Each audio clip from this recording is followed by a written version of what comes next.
Hey guys, and here we are from Tigerdencollectibles, and we're back with another episode of comics. So basically, if you just saw on my intro there, it was snowing pretty bad today, and we went still dedicated ourselves to go get some comics. So as you can see, it was roughly a little over 1,000 comics. They weren't in the greatest shape, from what I bought, but I paid only $325 because I saw the condition through the old bags was not very good. So it was extremely difficult to tell the condition of the bags. And no, I did not take them out to check the actual condition. I was in a rush because everything was just kind of like yeah, there was some gems though. There was some books that ended up taken out of the bag that was actually pretty nice. So I just pulled out some of the books, like maybe like 60 or 70 books. And I thought that was interesting. Real quick, I just got today. Today is Friday, February 5th. 2021. So let's get right into it and start showing you some of the books I got. I'm just gonna kind of flash them up, show you what they are, and then we'll go from there. All right. So let's start with these. This is what I thought was interesting because I just put it aside. Didn't know. I looked it up though. It is a trade paperback of the 4 Elf Quests, book 1. There's book 1. There's book 2. Check that out.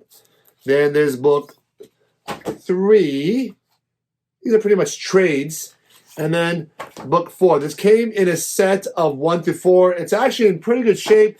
I was seeing on eBay, they sell as a set of 4 for $168. So that was a nice little surprise that I didn't account for. So that was a nice little bonus.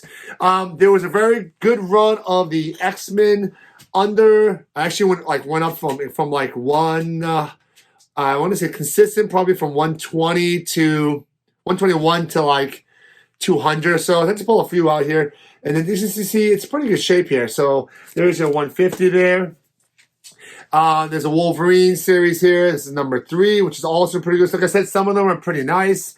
The Vision Scarlet is starting to pick up some steam now. You know, I believe because of WandaVision. That's pretty good. There's the 4. 4 is so-so, I would say. You can see the bottom here. It's not so good there, right? There's a 2. But these are great beginner reader copies. The 2 is actually pretty good, right? And then you have the 1, which is low grade, but someone will still like it if they just want to have an extra copy, right?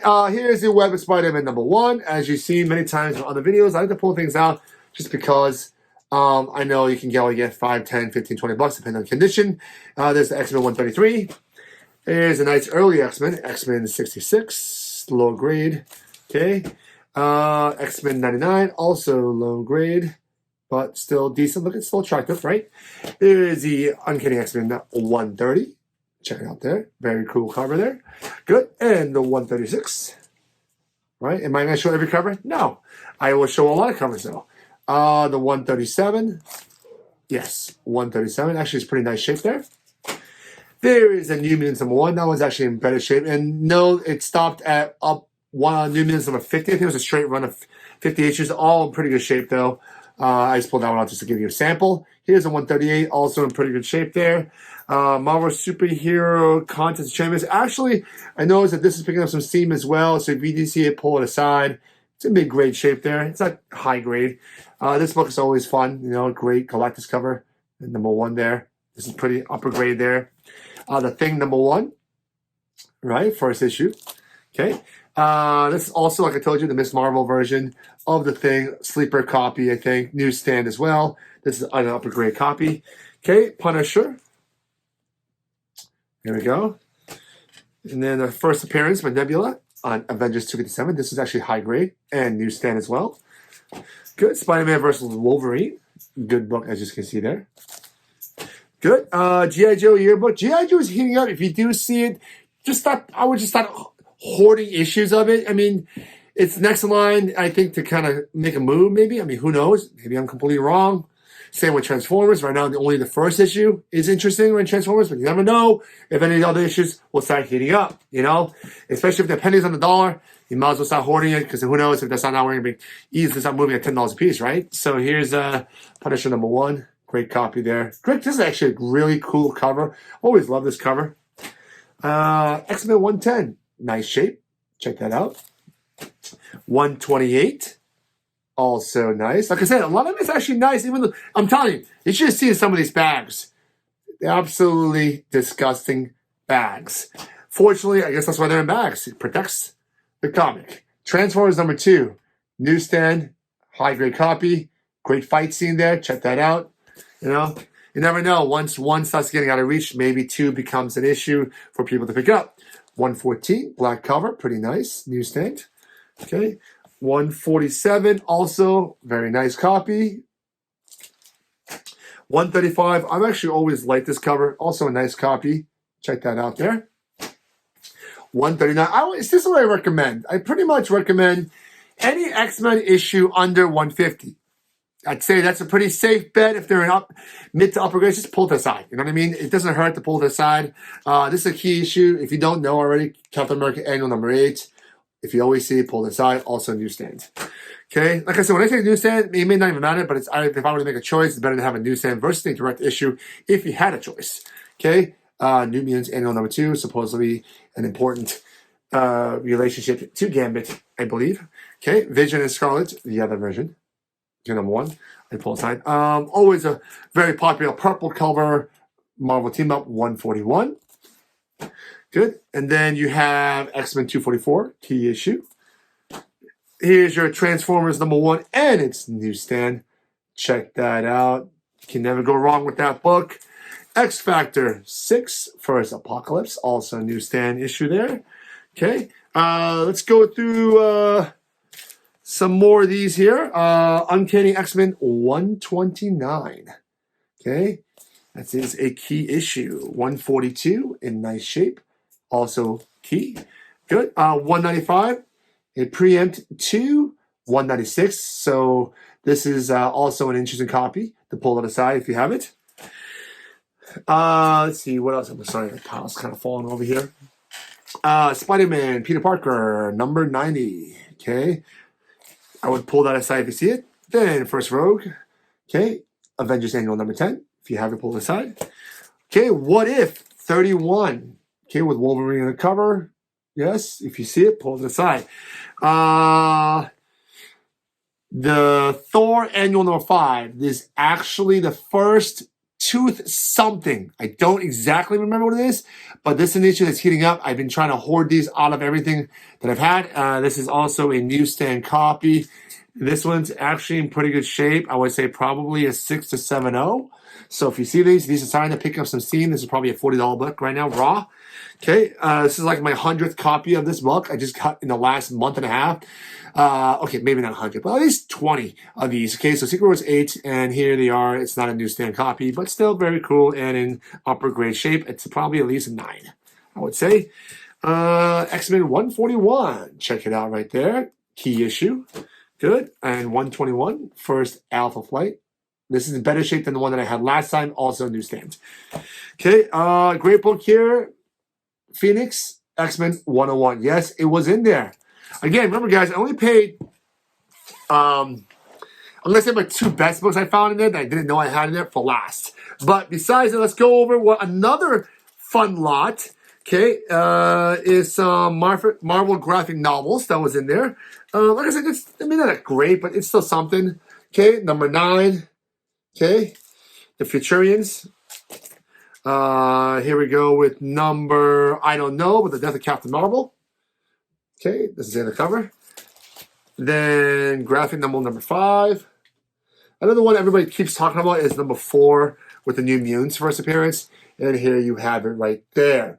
Here's one copy that's pretty good shape.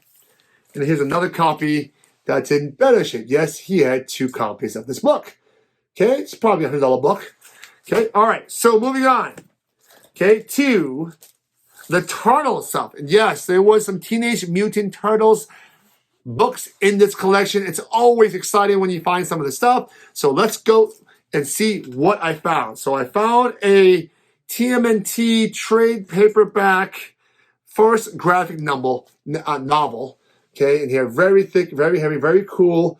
Okay, it's probably about like $30. Okay, based on what I found for details there. This, I didn't have time looking up. It's a reprint of issue number 1. They say on the front, if you see the top there, it says reprint. Okay, of first issue. Okay, it's in great shape. It just needs a press. Okay, it's not in great shape. It's probably a 7.0 at best. Okay, all right, now we're going to work backwards with the original series of TMNT, starting with number 7. So here's issue number 7. How far will I go down? Keep watching. All right, this is probably going to be like an 8-0 after a press. Here is number 6. As you can see there, very cool cover there. This is also probably an 8-0 after a press. Moving backwards, continuing on. Number 5. Okay, there's a lot going on in this cover. I actually like this cover a lot. Okay, with a little bit of help, this is probably an 8-5. Then the next one is a number 4. And not 1, but 2 number 4. So check that out. So for your viewing, actually I like this kind of color. When you look it up close, it's kind of just stare at it. It's very cool. Okay, I'd say 1 issue is probably with a press, 8590. The other one with the press, more like a 6-0, okay? All right, so it ends there. So I only went to number 4. However, I do have the Raphael number 1. Check that out. Very cool. A book that's been on the rise. 7.0s are going for $500 plus. Yes, just a 7.0 is going on for over $500. This is more like a borderline 6.5 after a press. So roughly, I'm going to guess probably a $400 book though. Now remember, I paid only $325 for the entire lot. Here are the 2 biggest gems I feel like that was in the lot. And they were really nice. I rebagged it. It's a G.I. Joe number 1. Newsstand copy, I would say probably roughly a 9.4 plus. A absolutely stunning copy. Maybe a 9.6 even. It's got a good shot on it. Let me just look at it again. Yeah, it's a little dirty on the cover. It's certainly, definitely a 9.4, maybe a 9.6. Now, the other book, okay, the surprise sleeper, G.I. Joe number 21, silent issue, newsstand copy. Okay, I think it is a 9.2 or better. Yes, I said that, which would make this book, okay, roughly, yeah, I mean, it's a couple of scientists, but I mean, it's, like I said, it's probably a 9.2, like I said. So that would make that a $400 book, roughly, right? So again, after all is said and done, plus the bulk comics in the back, I think I did pretty good on this lot. Again, he had found me on Craigslist. So if you saw my Craigslist listing about how I find stuff, you can check that out and maybe start doing some of those things because I found them on Craigslist. And it was a decent find. It wasn't crazy or anything, but it was fun. I mean, he was happy with it. He just wanted to get rid of it. He used to collect in the 80s and stuff like that and just stopped collecting. So again, thanks for watching. And then our CGC from the batch 1 is back tomorrow or Sunday. So I will do a first reveal on batch number 1. So it's very exciting. So hopefully you chime into that. Again, don't forget to subscribe below, hit the notification bell, smash the like button, and we will talk to you soon on the next video. Peace.